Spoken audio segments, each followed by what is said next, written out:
হ্যাঁ চালু চালু খা দাও। করে ডাল ভাত খেয়ে যা। না ভাই, আমার পেটটা ভরা আছে, আমি অন্য কিছু খাইতে পারবো না। ভাই, ও ভাই, ভাই বাসায় আছো? আরে ছোট ভাই শিমুল যে, তুই কখন এলি? কোনো ফোন টোন কিছু দিলি না, হঠাৎ করে ঢাকা চলে এলি। ভাই আসলে তোমার কথা মনে পড়লো তো, তাই আয়া বললাম। আয় আয় ভিতরে ভিতরে আয়। এই শুনো, তোমার ভাইয়ের কি বিবেক নাই? একবার যাইতে না যাইতে তোমার বেকার ভাই আবার আইছে। এবার যদি ও থাকে আমি থাকবো না। এবার সিদ্ধান্ত তোমার কাছে, তুমি কি করবা? যাও ওরে বের করে দাও। শোন, তুই শুনলিস না, ও শুনবি, তুই চুপ থাক, বিষয়টা আমি দেখতেছি। ভাই কিছু কবি? না মানে ভাই, তুমি তো জানোই আমি ভালো একটা চাকরি করতাম আগে। এখন চাকরি বাকরি নাই, অনেক চেষ্টা করছি কিন্তু চাকরি বাকরি পাইতাছি না ভাই। ভাই বাবা মা মারা যাওয়ার পর থেকে তোমারই তো সব দায়িত্ব দিয়ে গেছে জায়গা সম্পত্তির। এখন আমার নামে তো কিছু নাই, সবকিছুই তোমার নামে। বাড়ির পিছনে যে আঙ্গ একটা জমি আছে, জমিটা বিক্রি করে যদি কিছু টাকা পয়সা দিতা, তাহলে যে কোনো একটা ব্যবসা বাণিজ্য করতে পারতাম এই আর কি। এই শোনো, এদিকে আসো। তুই একটু দাঁড়া, তোর ভাবি ডাকতেছে। কি কি হইছে? এই কি হইছে? আইছে জায়গা জমি নিয়ে লাগে। মা বাবা মারা যাওয়ার পর থেকে এই জায়গা জমি আমি আর আমার ভাই দেখে শুনে রাখতেছি। কোনো জায়গা জমি দেওয়া হবে না, জায়গা জমি তো দূরে থাকে, একটা টাকাও দেওয়া হবে না। ওরে খেদাও তাড়াতাড়ি। তুই শুনলিস না, কি করা যায় আমি দেখতেছি। হ্যাঁ চালু চালু খেদাও। হ্যাঁ করে ডাল ভাত খেয়ে যা। না ভাই, আমার পেটটা ভরা আছে, আমি অন্য কিছু খাইতে পারবো না। আচ্ছা চলি, তুই বাড়ি চলে যা, ঠিক আছে? আমি 30 তারিখে আইতেছি, তারপরে বিষয়টা আমি দেখতেছি। ঠিক আছে ভাই, দেখো।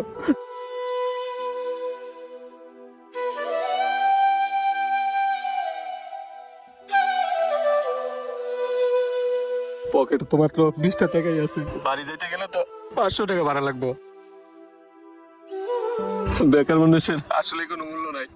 নিজে আপন মার্কেটের বড় ভাই আমার সাথে কত বড় একটা খারাপ আচরণ করলো। কতই না আশা করে আইছিলাম বড় ভাইয়ের বাড়িতে, 2-3টা দিন থাকুম, কিন্তু নিজে তো কিছু করা হলো না। ভাবির দিয়ে আমার অপমান করাইলো। বাইসা থাকতে কোনোদিন আর এই বাড়িতে আমো না।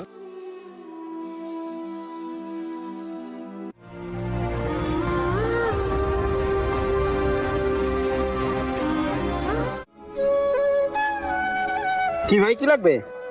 ইয়ে মানে ভাই, এই রুটির দাম কয় টাকা? 20 টাকা। ও 20 টাকা। হ্যাঁ 20 টাকা। ভাই এই বিস্কিটের দাম? 5 টাকা। আচ্ছা 5 টাকা। আরে ভাই এই বিস্কিটের দাম কত? 10 টাকা। আরে ভাই কিছু খাইবেন না, খালি দামাদামি করবেন ভাই, কাস্টমার আছে আরো ভাই। আচ্ছা ভাই, তাহলে আমার একটা রুটি দেন। আর ভাই রংসা আছে না? হ্যাঁ আছে। তাহলে একটা রংসা দেন। আচ্ছা বসেন ভাই।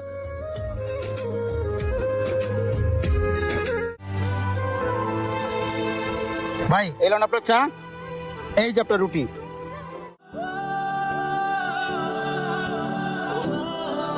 লোকটারে চেনা চেনা লাগে, কই জানি দেখছি। ভাই আপনি মানিকগঞ্জের শিমুল না? হ্যাঁ ভাই। আমার চিনতে পারেন নাই? না তো ভাই।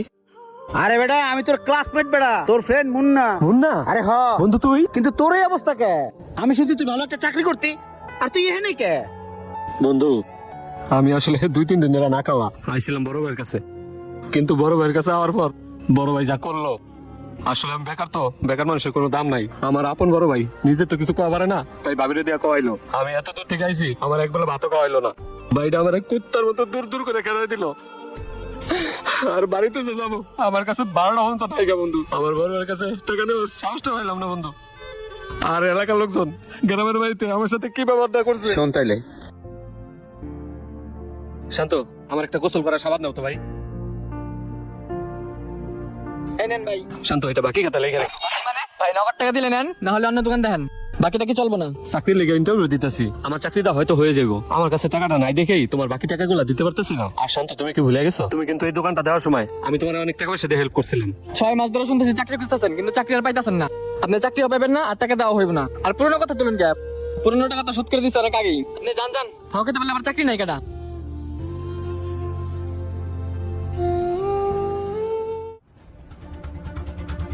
আচ্ছা বন্ধু, আইছিলাম তোর কাছে, আমার না 500 টাকা লাগবে, দে রাত্রে দিয়ে দেবো না। আমার কাছে এখন টিয়া পয়সা নাই, তুই অন্য জায়গায় দেখ। কিরে বন্ধু, আমি আমার জীবনে তোর লাগে কিনা করছি, যখন যা চাইছো আমি তোরে তাই দিছি। আজকে তোর 500 টাকা দরকার, তুই না করে দিতেছ। তোর কাছে আগে 2000 টিয়া পাবো, তুই ওই টিয়াই দেস না। তুই বেকার মানুষ, টিয়া দিবি কোনতে? যা, আমি টিয়া পয়সা দিতে পারবো না। আরে বন্ধু, তুই আমার শেষ বন্ধু খোড়া দিতেছ। আসলে কি বন্ধু, এই সমাজে বেকার মানুষের কোনো মূল্য নাই। ঠিক আছে থাক তুই। সবই তো শুনলি বন্ধু, আসলে বেকার থাকলে মানুষের কোনো দাম নাই, এলাকার ছোট ভাইরা কোনো মূল্যায়ন করে না। আসলে কি বন্ধু, টাকাটাই কি সব? মানুষের কি কোনো দাম নাই? বন্ধু তুই যদি আমার ওই সময় উপকারটা না করতি, তাহলে আজকে যে দোকানটা তুই দেখতেছিস না, এটা আমি দিয়ে খাইতে পারতাম না। আজকে আমি তোর কাছে অনেক ঋণী। তোর ফোন নাম্বার আমার কাছে না, এই জন্য তোর সাথে আমি যোগাযোগ করতে পারি নাই। বন্ধু, সব থেকে বড় কথা কি জানিস? এই সমাজে বেকার পুরুষদের কোনো মূল্য নাই। তোর টাকা পয়সা আছে, সবাই তোর খোঁজ নিব।